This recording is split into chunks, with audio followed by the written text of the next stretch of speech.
Mom called. Don't come to Christmas. Jessica's fiancé is old money. You'd reflect poorly. I replied, understood. Christmas morning, Forbes released their 30 Under 30 issue with me on the cover. My phone exploded because the phone call came on December 10th, exactly 2 weeks before Christmas Eve dinner at my parents' estate in Greenwich, Connecticut. Rachel, we need to talk about the holidays, Mom said, her voice carrying that particular tone she reserved for uncomfortable conversations. Not angry, not sad, just diplomatic. I was in my office at the time reviewing third-order projections for my company's enterprise clients. I put my pen down. What's wrong? Nothing's wrong, sweetheart. It's just that this year is special. Your cousin Jessica is bringing her fiancé, Bradford Ashworth III, to Christmas Eve dinner.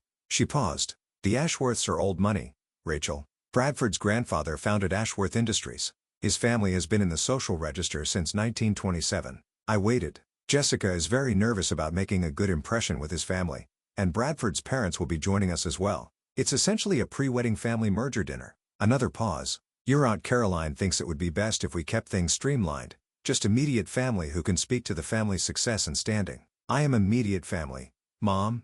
Of course you are, darling. But you have to understand Bradford's family moves in very particular circles. Old money has different expectations. Jessica is worried that having someone there who's still struggling to establish themselves might send the wrong message about our family status. The words hit exactly as intended. Still struggling to establish themselves. That's what my family had called me for the past 8 years. I'd graduated from MIT with a degree in computer science. Started working at a small tech startup in Boston.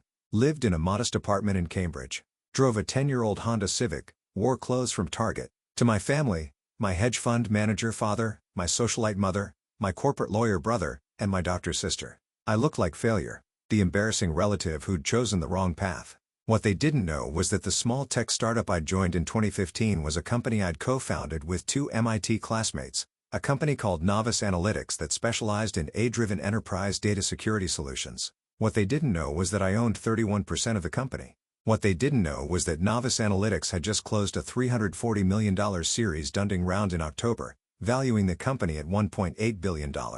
What they didn't know was that my personal stake was now worth approximately $558 million. What they didn't know was that Forbes had been following our growth for 18 months and had scheduled me for a profile interview in their 30 Under 30 issue releasing Christmas morning. I'd kept everything quiet for strategic reasons. In the beginning, I wanted to build something without family pressure or interference. My father had very specific ideas about acceptable careers. Finance, law, medicine, technology, entrepreneurship wasn't on the list. As Novice grew, I maintained the silence to test something. I wanted to see if my family would value me for who I was rather than what I'd accomplished. I wanted to see if they'd show up for me when I appeared to have nothing. They didn't. Every family gathering became a performance of casual cruelty. My brother Derek would ask loudly, "Still at that little startup?" My sister Amanda would forget to include me in family photos. My father would sigh heavily whenever I spoke. And my mother would smile apologetically and say things like, "Rachel's still finding herself." Now, apparently, I'd become too embarrassing to attend Christmas. "So, you're uninviting me," I said calmly. "We're not uninviting you, sweetheart. We're just asking you to understand that this particular dinner is very important for Jessica's future. Her entire life trajectory depends on this relationship with the Ashworth family. We can't risk anything that might jeopardize that. Anything like me. Rachel, please don't be dramatic. We'll do something special, just you and me. After the holidays, we can have lunch at that little cafe you like in Cambridge." That little cafe was actually a Michelin-starred restaurant where I'd held our Series C announcement dinner. But Mom had never asked about my life enough to know that. "It's fine, Mom. I understand you do." "Oh, thank goodness. I knew you'd be reasonable about this. You're so good at understanding these things."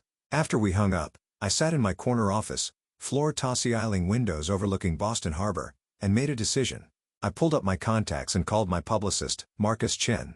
"Marcus, the Forbes profile. When does it go live?" "Digital edition drops Christmas morning at 6 a.m. Eastern. Print edition hits newsstands the same day." "Why?" "I need you to make sure it gets maximum distribution. Contact everyone on our media list. Make sure every major outlet knows it's coming." "Rachel, it's already going to be huge. Forbes 30 Under 30 foot always trends. But yeah, I can amplify." "What's the occasion?"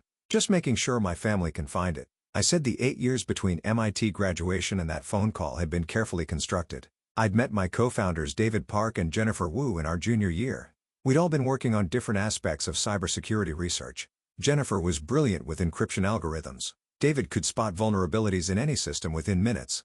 I specialized in machine learning applications for threat detection. We started Novice Analytics in Jennifer's basement apartment with $47,000 we'd scraped together from summer internship savings and a small grant from MIT's entrepreneurship program. Our first product was crude but functional, an AI system that could learn normal network behavior and flag anomalies in real time. We sold it to 3 small businesses in our first year for a total of $180,000 in revenue. My family thought I was working as a junior developer at a tech company. I deliberately kept my explanation vague. I'm doing security software development. Technically true. Year 2, we landed our first major client, a regional bank that wanted better fraud detection. Revenue hit $1.2 million. We hired our first 5 employees. My family asked why I didn't have a nicer apartment yet. Year 3, we developed our breakthrough product, a self-learning threat detection system that could predict attacks before they happened. We called it Sentinel. A Fortune 500 healthcare company bought an enterprise license for $8 million. I bought a newer used car, a 2015 Toyota Camry. My father asked why I wasn't driving a BMW like my siblings. Year 4, Sentinel went viral in enterprise security circles. We signed 12 major contracts totaling $64 million. We raised our Series 1.25 million Australian dollars from a respected VC firm. I moved to a nicer apartment in Cambridge, 2 bedrooms instead of 1. My mother asked when I'd buy a real house like Amanda had. Year 5, we expanded internationally. Offices in London, Singapore, and Sydney. Revenue hit $180 million.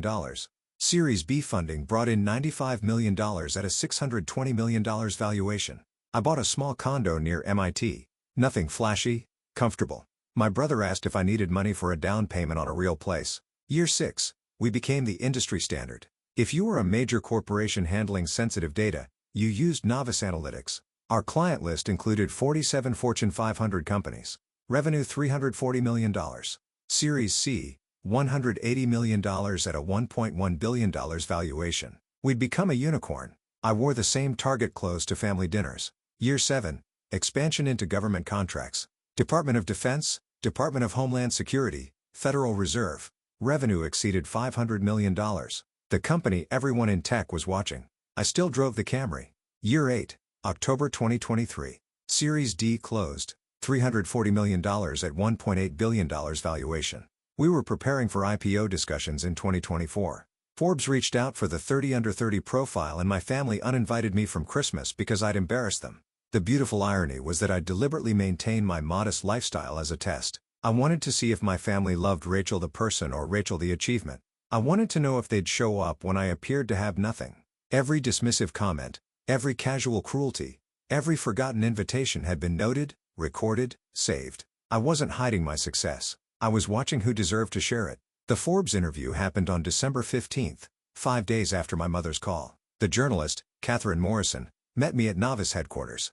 Our office occupied 4 floors of a renovated industrial building in Boston's Sciaport district. Exposed brick floor Tassi-Eiling windows, collaborative workspaces. We employed 340 people. This is remarkable, Catherine said, looking around the main workspace. How old are you? 29. I'll turn 30 in March. And you've built all this in 8 years. With my co-founders? Yes. The interview lasted 3 hours. Catherine asked about the technology, the funding rounds, the client acquisitions. She asked about challenges we'd faced, mistakes we'd made, lessons we'd learned. Then she asked about my family. Your background information says you come from Greenwich, Connecticut. That's old money territory. Did your family support your entrepreneurial path? I paused. This was the moment. I could lie. I could deflect. I could protect them. That I told the truth. My family doesn't know what I do. I said they think I work at a small tech company making a modest salary. They've never asked for details. They've decided I'm the failure of the family. And they've never been curious enough to investigate whether that assumption is true. Catherine's pen stopped moving. They don't know you're worth $500 million. They don't know I co-founded Novice. They don't know my title is Chief Technology Officer.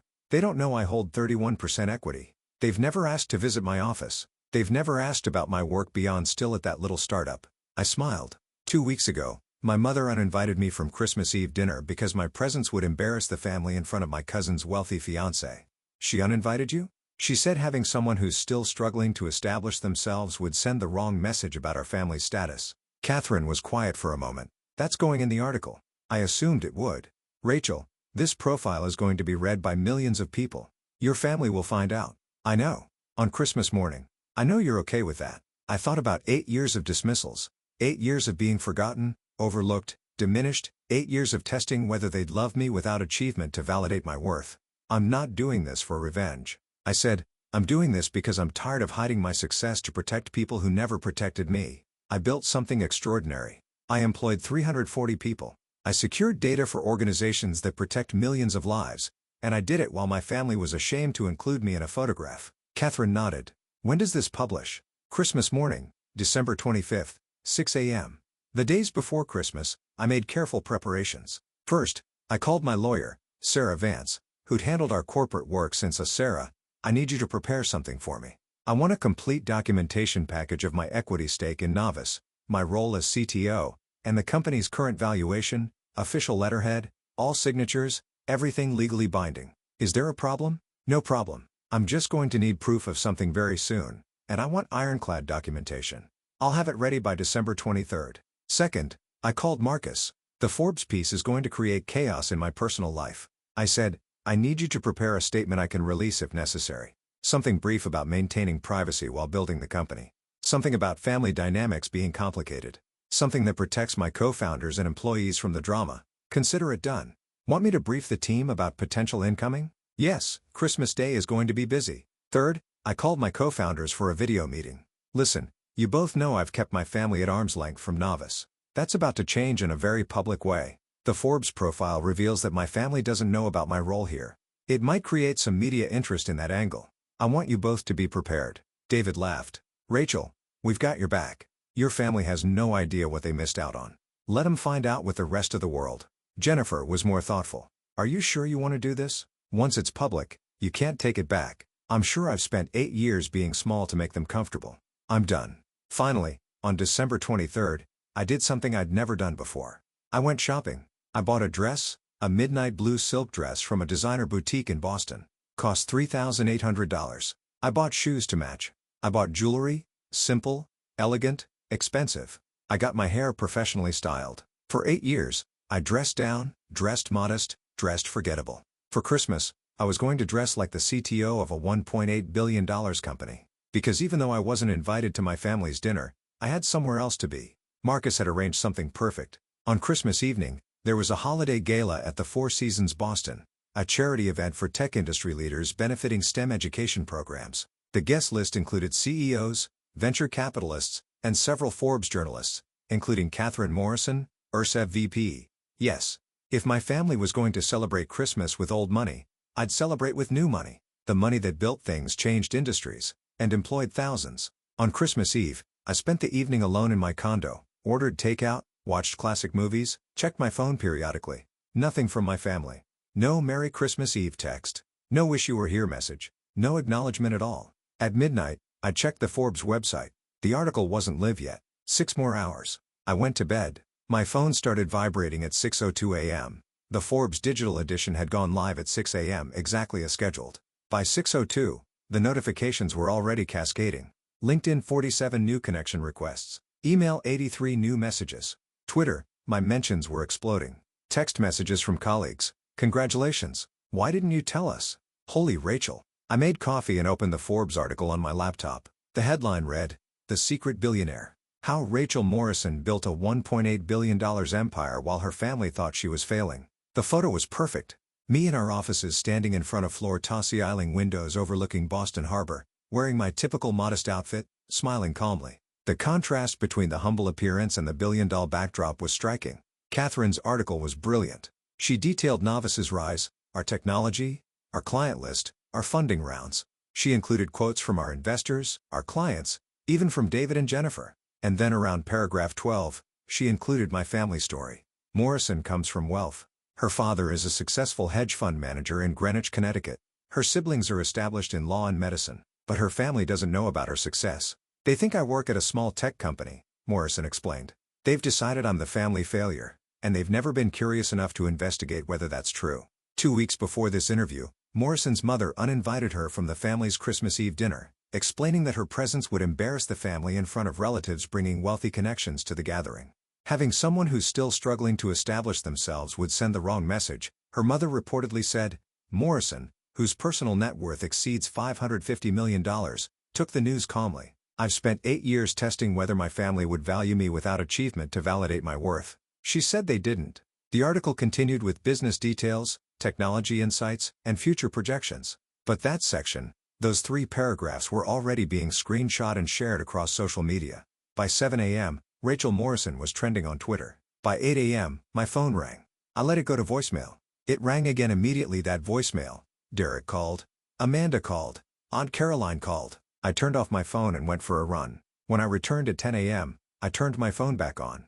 127 missed calls. 286 text messages. I scrolled through them. Mom, 6:15 a.m. Rachel, call me immediately. Mom, 6:22 a.m. Rachel, this is not funny. Call me right now. Mom, 6:45 a.m. Everyone is asking me about Forbes. I don't understand what's happening. Dad, 7:03 a.m. Rachel, we need to talk about this article. Call me. Derek, 7:18 a.m. What the actual Rachel? Amanda, 7:34 a.m. Is this real? Are you really a billionaire? Aunt Caroline, 8:12 a.m. Jessica is devastated. The Ashworth saw the article. We need to talk. I made more coffee. Checked social media. The story had gone completely viral. Tech Twitter was celebrating. Business journalists were requesting interviews. My LinkedIn had crashed from connection requests. And then at 11:30 a.m., my doorbell rang.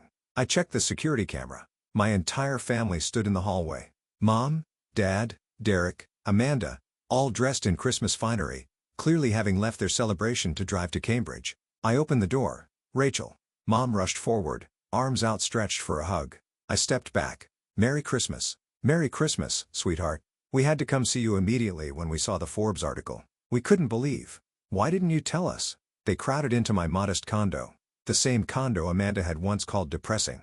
The same place Dear Eric had offered to help me upgrade from. Dad was staring at me like he'd never seen me before. Rachel, this article says you own 31% of a company worth $1.8 billion. That's correct. It says you're the chief technology officer. Correct. It says your personal net worth is over $550 million. Approximately $558 million as of the series loss. Yes. And you never told us? Mom's voice was wounded. Your own family. I looked at her calmly. You uninvited me from Christmas 2 weeks ago because I'd embarrass you. That was before we knew.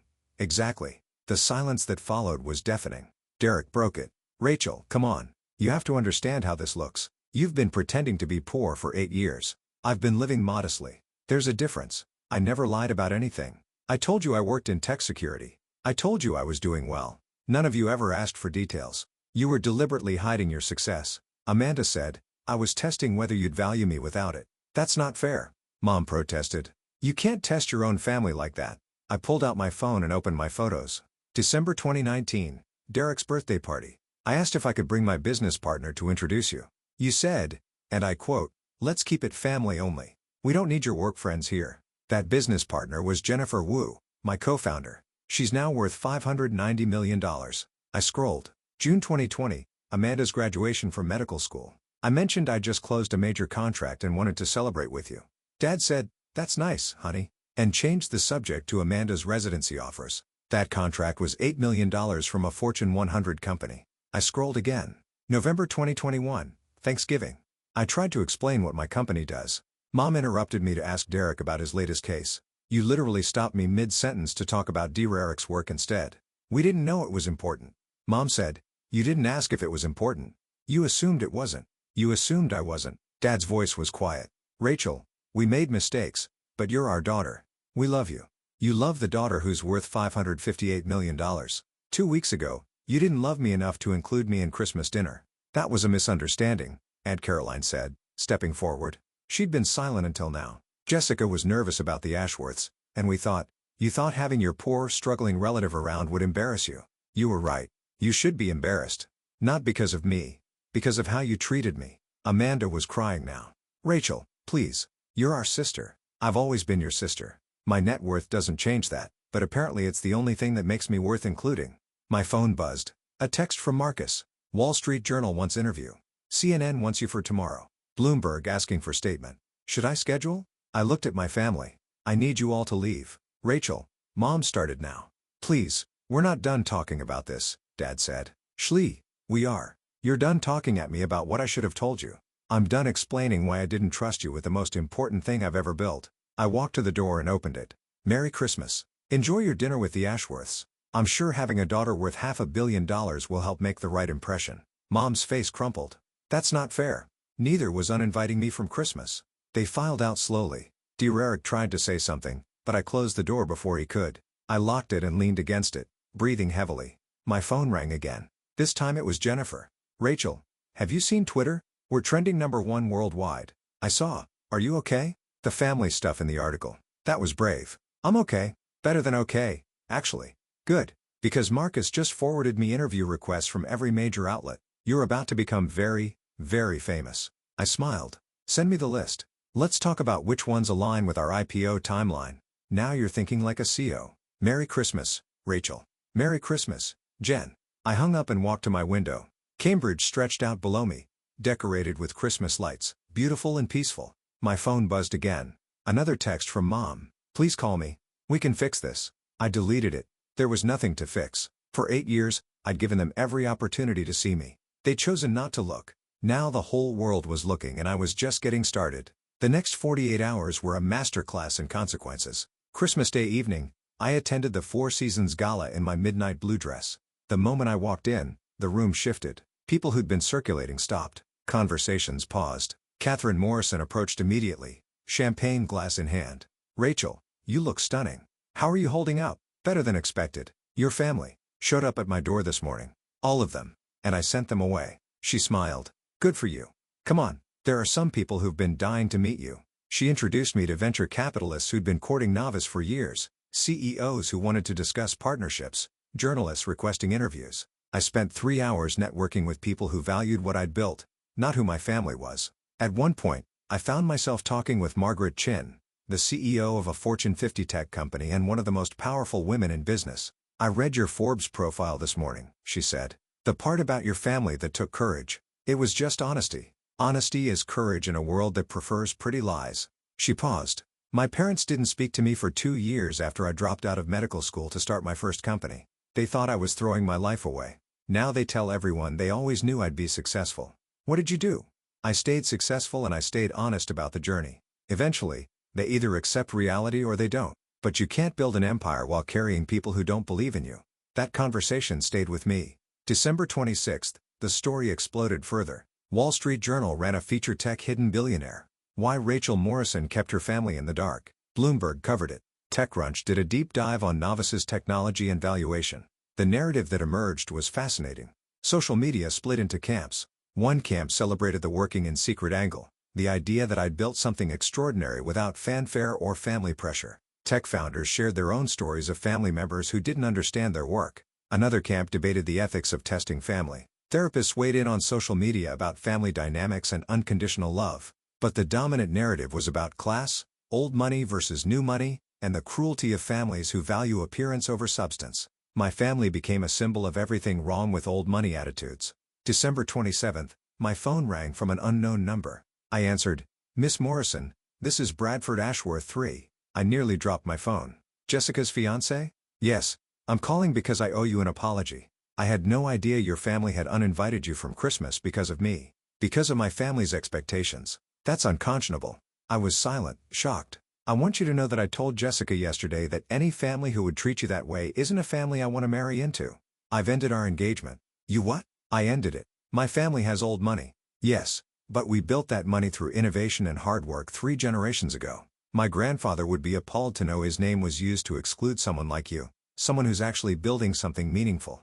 He paused. I'm sorry you were hurt by this and I'm sorry I was used as an excuse. Bradford, you don't have to. I do and I did. I wish you the best, Miss Morrison. I've already instructed my financial team to reach out to Novice about potentially investing in your Series E when the time comes. He hung up. I stared at my phone in disbelief. 30 minutes later, my phone exploded with calls from family members. Aunt Caroline, what did you do? Bradford ended the engagement. Mom, Jessica is devastated. She's saying you ruined her life. Derek, Rachel, you need to fix this. Call Bradford and explain. I turned my phone off again. I didn't ruin Jessica's life. She ruined her own engagement by being part of a family that excluded people based on perceived wealth. Bradford Ashworth III, despite his old money pedigree, had more integrity than my entire family combined. December 28th, I received a letter via courier. It was from my father handwritten on his personal stationery. Rachel, I have spent 3 days trying to understand how we got here.